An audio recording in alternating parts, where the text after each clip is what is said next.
Today I'll be taking you on a ride on the Sarpedon. Hey guys, hey my peeps, hey my millionaires, my million gang, my ride or dice, and my newbies. Welcome, welcome one and all to ZMilianNairzTV TV. Yeah, right, yes, so. I hope you're all doing super fabulous. My name is Marie, otherwise known as Z. I am a content creator that does vlogs, travel, and lifestyle videos. I am originally from Western Jamaica, but currently living in London, England. In today's journey, we'll be traveling from Westminster Pier and we'll be going to Greenwich Pier. I hope you stay with me for the duration of this journey as the lovely crew members will be giving us a live commentary of all the famous places and landmarks along the way. So guys, let's enjoy this ride on River Thames. If you're new to this channel, please consider subscribing. Guys, please smash that like button, share the video with your family and friends, and tell a friend to tell a friend to tell another friend. Please, guys, also drop me a comment. If you have enjoyed my video or my videos on this channel and would like to support the channel, please see all the various different ways down in the description section on how to donate. Let's spread universal love.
stops, and then I'll come back to you and talk to you a bit more.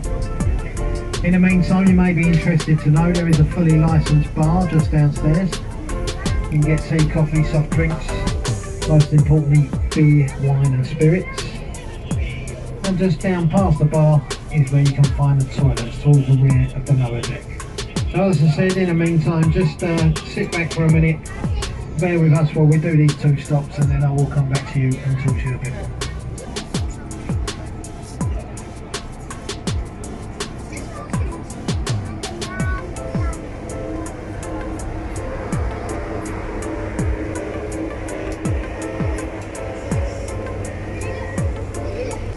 The Royal Princess right there. Cashapp Castle. That's another one.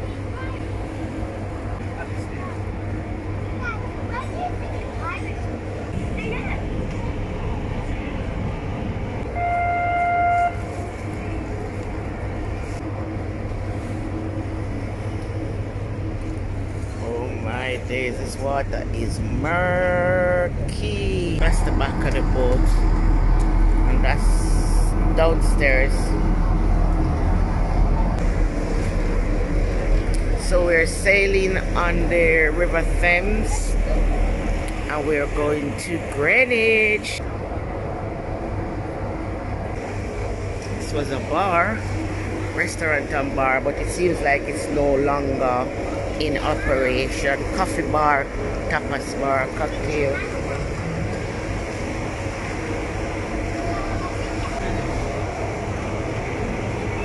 I think we're gonna make a stop here, which is the Embankment Pier.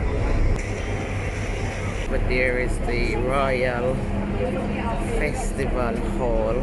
People boarding now. As the Ladies' Bridge, owing to the fact it was constructed throughout the Second World War by the Land Army. The Land Army at the time was approximately 70% female labour.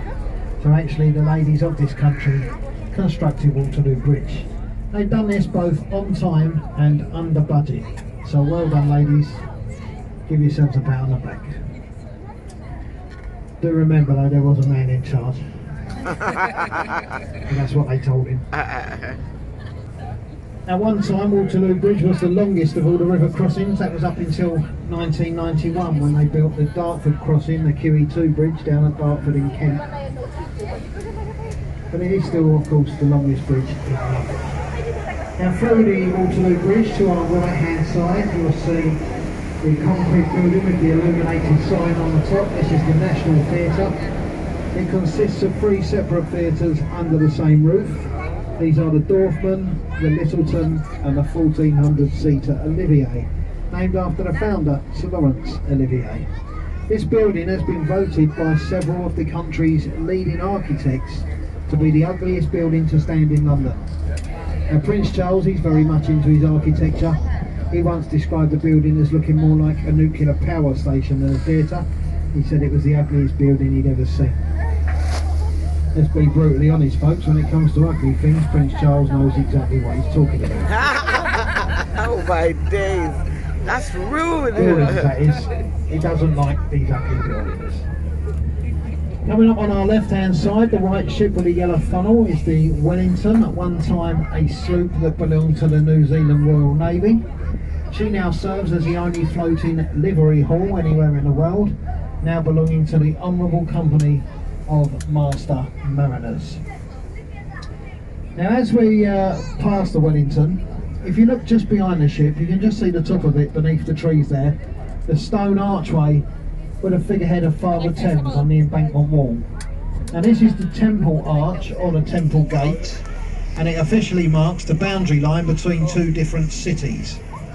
The city of Westminster we are just leaving behind us. The city of London we are just entering. The city of London being one of the smallest capital cities anywhere in the world, measuring a total of just 1 square mile.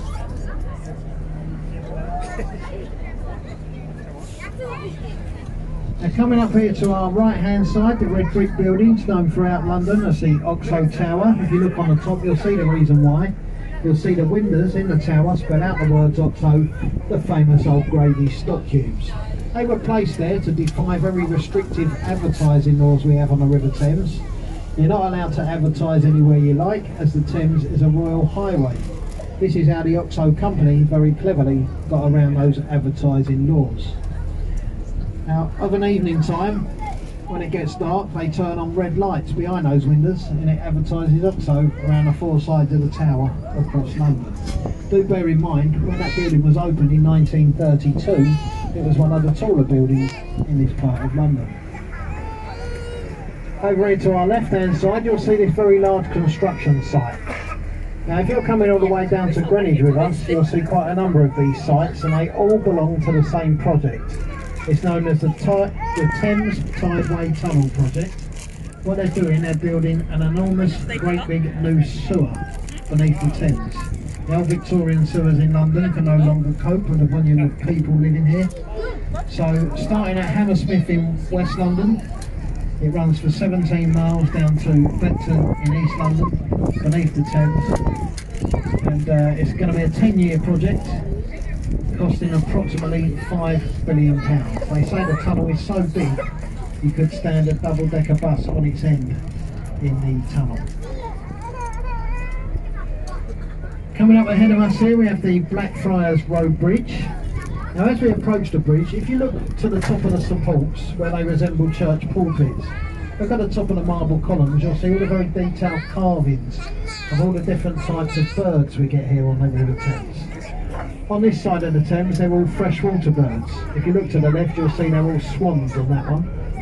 On the other side of the bridge, they're all saltwater birds. As they do say, it's at this point that the saltwater meets the freshwater, making this part of the Thames brackish. And through the bridge, either side of the boat, you'll see some old red stone columns. These columns are all that remain of the old St Paul's Railway Bridge. This was the first railway bridge to cross the Thames. The top half of the bridge was removed around 45 years ago as it became unsafe. And they never took these old red stone columns away for fear of damaging the foundations of the bridges standing either side. You can see just how closely together these bridges were built. The last one we passed beneath here, this is the Blackfriars Railway Bridge. Now, through the bridges, here to our right hand side, the brown brick building with a tall chimney stack. This is the old Bankside Power Station. It's now used as the Tate Modern Art Gallery. Now, in that building, it's completely free of charge to go in there. You don't pay anything at all to go inside. After walking around in there for about 10 minutes, you'll start to realise why. You can view such masterpieces in that building as an unmade teenager's bed, a man piling up a stack of bricks, half a cow in a plastic box, and a pile of empty beer cans. What a fantastic day out. Now, if you're like me and you don't understand modern art, I can highly recommend this pub next door, the Founders Arms. Now, if you want to look at a real work of art, look over here to our left hand side. You'll see dominating the skyline a large grey dome and the golden cross of Sir Christopher Wren's masterpiece, St Paul's Cathedral. St Paul's took 35 years to build. It was completed in 1710. From ground level to the tip of the Golden Cross, it stands 365 feet tall. Quite amazingly, the foundations of the building are just 4 feet deep. Buried in the crypt of St Paul's, Alexander Fleming, the man who discovered penicillin, the Iron Duke, the Duke of Wellington, the Admiral, Lord Horatio Nelson, and of course the architect himself, Sir Christopher Wren.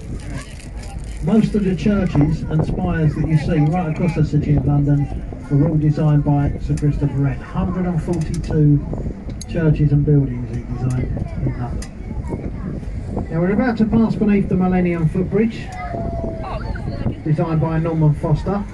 Just through the bridge to our right is our next stop. This is Bankside Pier for the Tate Modern, the Globe Theatre. Stay with us just for a few moments. We'll very quickly do this stop and then we'll continue downriver.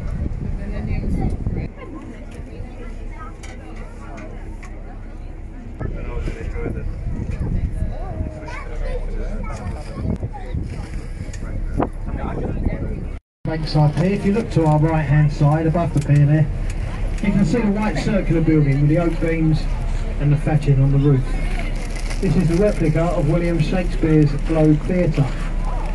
It was built largely by the efforts of Sam Wanamaker, the American film director. He spent quite a number of years and most of his personal fortune trying to get permission to construct the Globe at this point. Sadly, he passed away just before the building was completed. The project was all took over by his famous actress daughter, Zoe Wanamaker. Herself and Her Majesty the Queen opened the building here in 1997. It's the first timber frame thatch roof building to stand in London since the Great Fire of London of 1666. Somebody's waving inside. Now coming up here to our right hand side, dominating the skyline there, you can see the large glass building. Do you see? They were waving inside. Cashapp. It's currently the tallest building in Western Europe. Oh, Stands 1,016 feet tall. Most of the building is office space. There is a bar, a restaurant, a swimming pool, some private luxury apartments in there, and towards the top is the viewing gallery. You can pay £30 to go up there and look out the window. Some of the private apartments in there are still actually for sale, and they are priced at £48 million each. Now we're about to pass beneath the Southwark Road Bridge. It was opened here in 1921. It is the least used of all London's bridges. That's because it's very difficult hidden either side of the bridge by the taller office buildings. Now once through the Southwark Bridge, over to our right hand side you'll see a brown brick building with red painted window frames. One of the many famous riverside pubs. This one is the Anchor at Bankside. There has been an anchor on this site since the year 1615. In the original wooden building, Shakespeare and his players had a changing room in the attic, which they used before they performed at the original Globe Theatre, and that one stood just behind the Anchor pub over there to our right hand side. The next bridge here is the Cannon Street Railway Bridge. It services Cannon Street Station, which stands above the bridge to our left. And to give you an idea of how fast the tide can run here in London, look around the base of the supports of this bridge and see how quick the water is swirling around the supports. And bearing in mind the tide is always faster on the way out than it is coming in. So it's not at its fastest point. So the tide can achieve a speed of anything from 7 to 11 knots here through London. Through the bridge here to our right hand side in the wet dock, the replica of the Francis Drake's old sailing ship, the Golden Hind. This is a fully working wooden replica. It has been around the world twice, which of course is once more than the original, both times retracing Drake's original footsteps. She's now permanently housed here at St Mary Overy Dock and is open to the public. Ahead of us here we have the New London Bridge. It was opened here in 1973. And there has been a London Bridge on, or very near to this site, for almost 2,000 years. The last London Bridge that stood here was sinking into the Thames mud. It was taken down stone by stone and sold to the McCulloch Corporation of America for the price of £1 million. They shipped it over to America and recreated it as a tourist attraction. The old London Bridge now spans part of Lake Havasu in the Arizona desert. They even purchased one of the old red Route Master buses to drive backwards and forwards across it. Now once through London Bridge, look over to our left hand side, take a look between the gap in the next two buildings. Very shortly you'll get a very quick glimpse of a tall, candle-like column with a golden top piece. This is the monument to the Great Fire of London of 1666. If you lay this monument down on its side in the direction that we are travelling, the golden top strikes the ground at the very spot where the Great Fire first started, a small baker's shop in Pudding Lane. Also coming up here to our left, the yellow brick building with the golden fish weather vanes either end of the roof. This is the old Billingsgate Fish Market. There was a fish market on this site for just over 900 years. In 1982 they then moved to a larger building slightly further down we're going to the Docklands part of London, very close to the Canary Wharf development. If you look up above that building, you'll see the office building there with the white framework that flares out at the top. Now I mentioned about the viewing gallery in the Shard. This building to our left there has also got a viewing gallery. This one is called the Sky Garden, and if you book it online in advance it's completely free of charge to go up there. So with the £30 you save from going up the Shard, you can spend it in the bar that they have up on the viewing gallery in the Sky Garden. Now coming up here to our right hand side you can see London's very own warship, HMS Belfast. The Belfast has been permanently moored at this point since 1972. Originally built in 1938 at the Harland and Wolff shipyards, Belfast, Northern Ireland, commissioned for active service in 1939. She served throughout the Second World War, helping with the shelling of the beaches of Normandy on D-Day, and she also played a major part in the Battle of North Cape, where she helped to chase, shell and eventually sink the German battlecruiser, the Shard Horse. HMS Belfast now lies here peacefully, used as a museum ship, all run by the Imperial War Museum, and well worth a visit.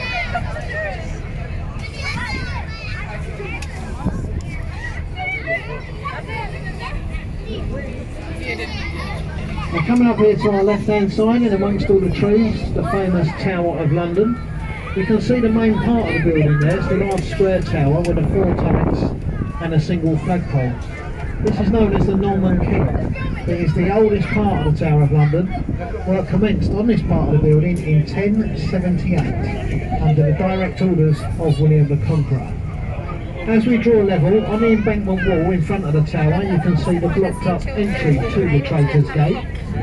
400 years ago, if you were a traitor of nobility, you were tried in the Palace of Westminster. Once found guilty, you would be rowed down to this point in a small boat. Through this once open archway, you then met your execution on Tower Bridge. Traitors' Gate blocked up at the turn of the century to stop the Thames from flooding the tower's moat. And built in a Gothic style to blend in with the Tower of London, arguably the most famous bridge anywhere in the world, Tower Bridge. Not actually as old as it looks, it was opened here in 1894, designed by Sir John Wolfe Barry. The lower central bastions that we will pass beneath divide in the middle and raise open just like 2 drawbridges to allow larger ships in and out of this part of the River Thames. Each one of the bascles weighs 1,100 tonnes. And they take just 90 seconds to completely open up. About 3 or 4 weeks ago they actually got stuck in the open position. They were stuck for 12 hours and it caused complete traffic chaos around the whole of London. Now once through the bridge, to our left is our next stop. This is St Catherine's Pier for the Tower of London. At this point please do remain in your seats until we are safely alongside the pier. This is for your own safety. Now if you have the circular cruise tickets, St Catherine's tickets or any of the bus tickets, this is your stop, this is where you must leave us. If you are wishing to return to Westminster, you must also leave us at this point, and your returning boat will be very shortly behind us to take you back to Westminster. There is a ticket agent on the pier who will give you the exact return of both times. If you are travelling to Greenwich, stay aboard this boat as we leave St Catherine's and we travel on down to Greenwich. So if you've got Greenwich tickets, please just stay aboard.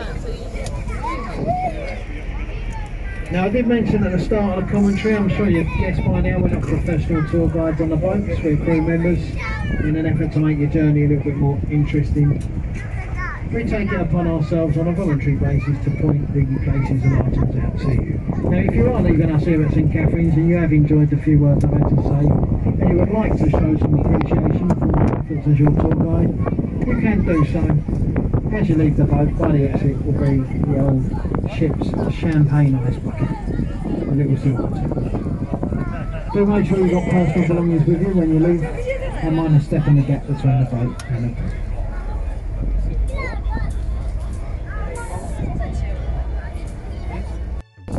Now in their time, St Catherine's used to handle very expensive cargoes. In those days, these were tea, silver and ivory.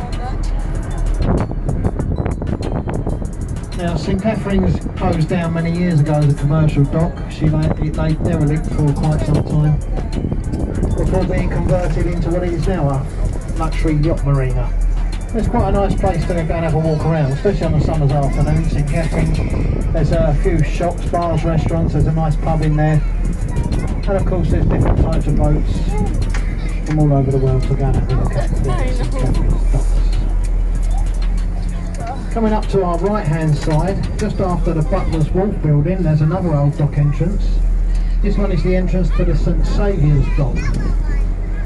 And you'll see it's got a little silver footbridge across it. Now if you have a look up there, some of you may recognise it. That is if you have seen the original film of the musical Oliver Twist. This is where Lionel Bart, the director, recorded all the location scenes for that film. It's where they based the Den of Fagin and his child Beats. Now about halfway up the dock it bends round to the left. This is a part of London known as Jacob's Island. And this is where Charles Dickens actually lived whilst he wrote the novel Oliver.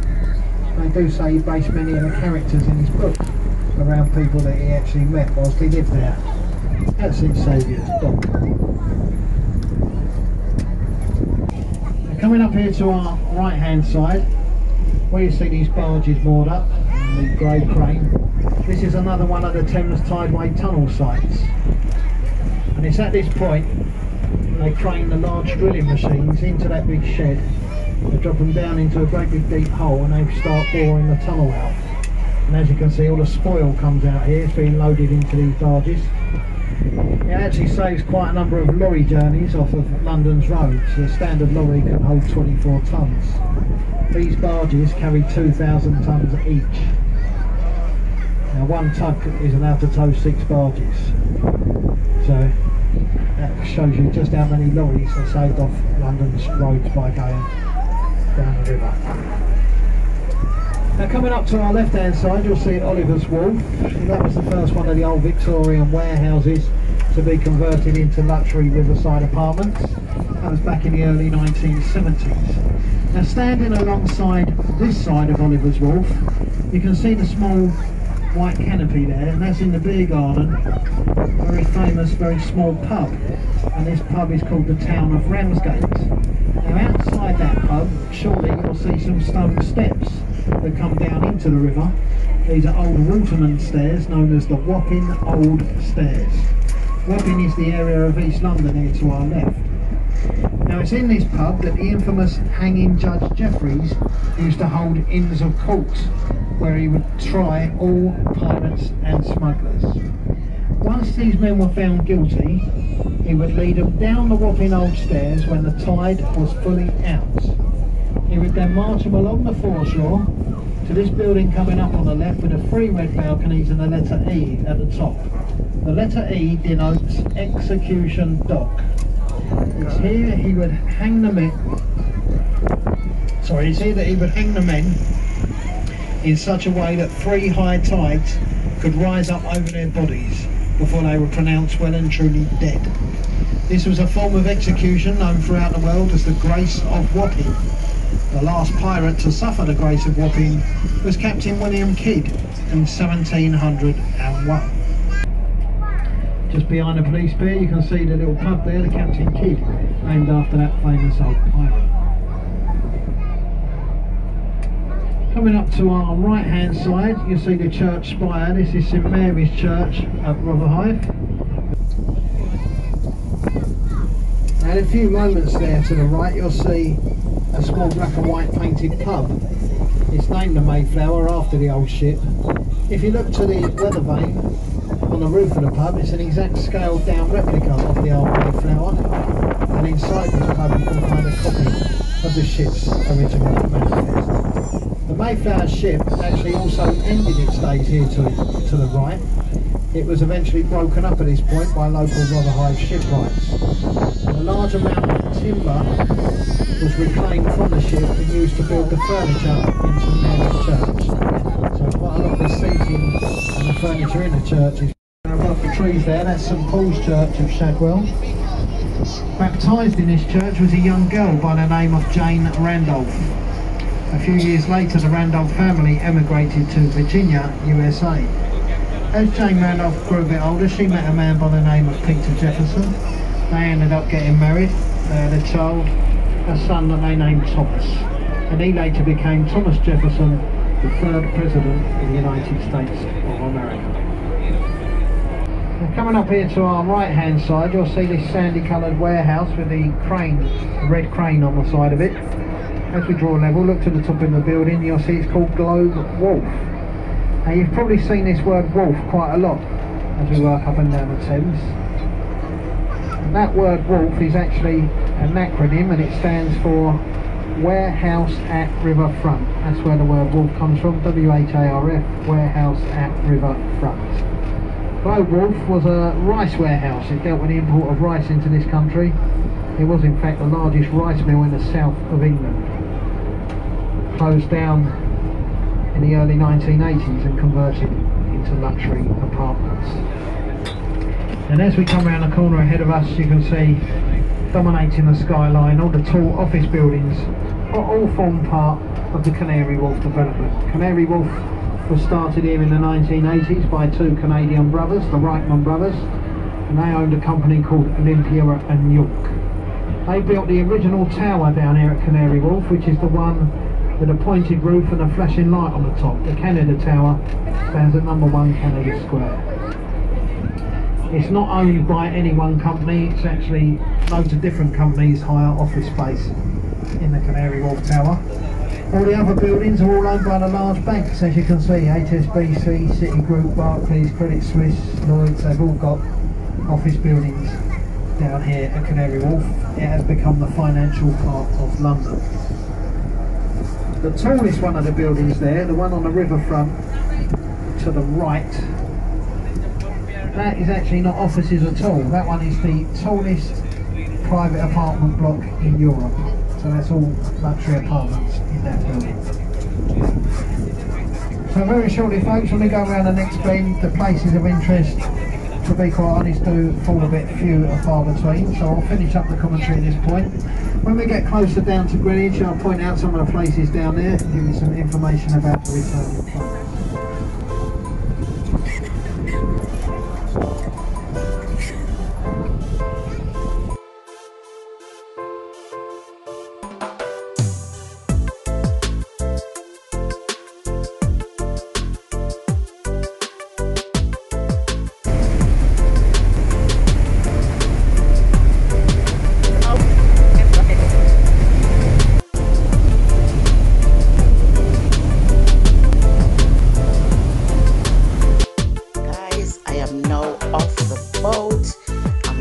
Around a bit, doing a bit of sightseeing in Greenwich.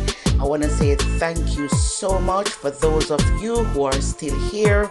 Please drop me a comment, let me know what you'd like to see next. Peace out.